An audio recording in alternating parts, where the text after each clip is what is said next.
Do you want to build a garden but you don't have a lot of space? Or maybe you have an apartment building and that's not really gonna happen. Or maybe you just don't have a lot of money to spend. A fairy garden is a miniature garden that has plants and other small objects that are used to create a scene. They are put into small containers so you can fit them easily in any apartment or move them around if you have to. And you can build them with most supplies that you have laying around your house. Today I will show you what supplies are necessary, how to construct your own garden, and the maintenance necessary to complete and keep it looking beautiful. Soon you will be ready to have your very own. Before we begin your garden, you must first gather the necessary materials. You can put a lot of creativity into what you choose. The possibilities are really endless of what you can use. I chose for my container an old bread pan that I was planning on throwing away anyways. And it's not very big, but that's pretty much the point of a garden.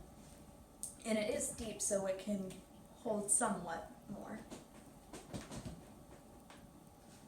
And most gardens, you don't want them to be any larger than the size of a pizza pan, about 12 inches in diameter. And then the most important part is your plant. You can choose really whatever plants you want as long as they won't get too big. And you want to choose plants that aren't going to get super big and that are capable of living together. You don't want one plant that needs a lot of sunlight and one that needs to stay in the shade. And you also can't choose one plant that needs lots of water and another plant that can barely get any.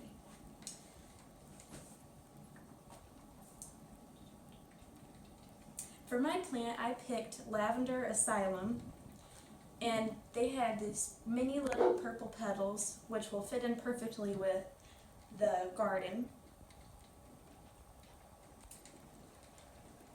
And according to Gardening with Charlie Mendoza, which I have cited, they require plenty of water, and they also need 4 to 6 hours of sunlight each day.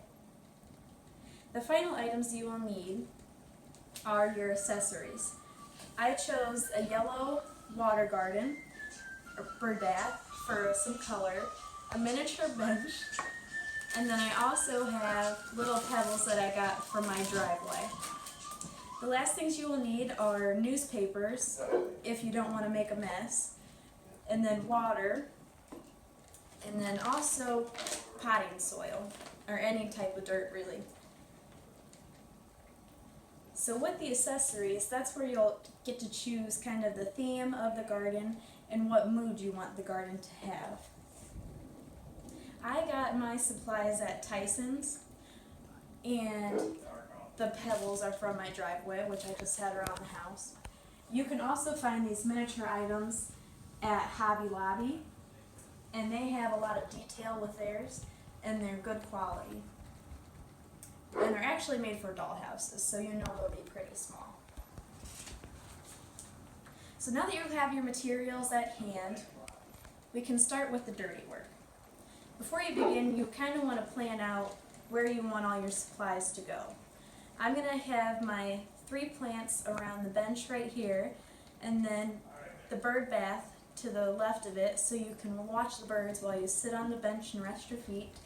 And then I'll have a path winding up towards the front and one plant in the front to draw your eye over there too.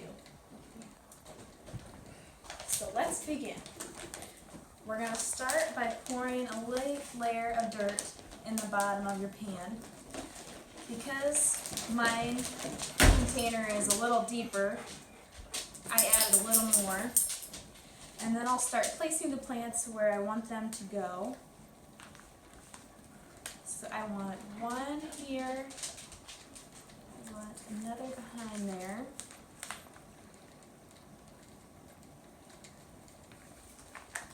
and another on the other side of where the bench will go, and one more at the front. And you want to plant your flowers and kind of gently place them, so if you decide that you want to move them, you can without injuring them too much. Then you'll take a handful of dirt at a time and place it around the flowers and really set them into place and finalize where they're going to go.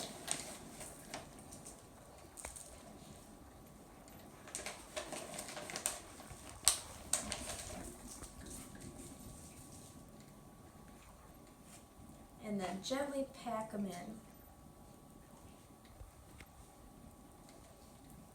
And before you add your accessories, you'll take your little bit of water and then you'll water them down. And the dirt may shift a little bit again, so feel free to add or move where you need to.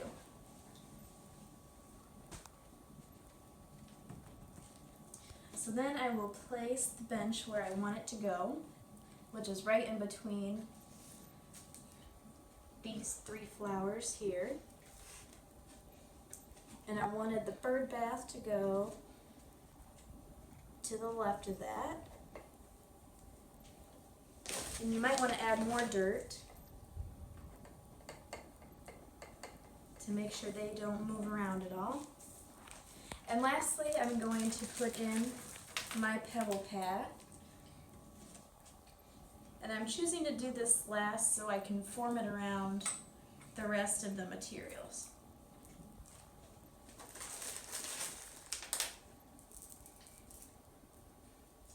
And I want it to kind of look like maybe they haven't been there for a while and maybe it's an abandoned path.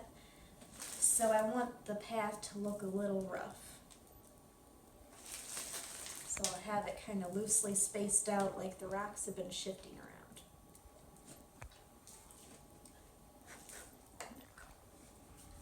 Okay, so it is complete. But now that you have completed your fairy garden, your work is really just beginning, because now you have to do your maintenance to this. And really the maintenance is if these plants start getting too overgrown, you can just prune them.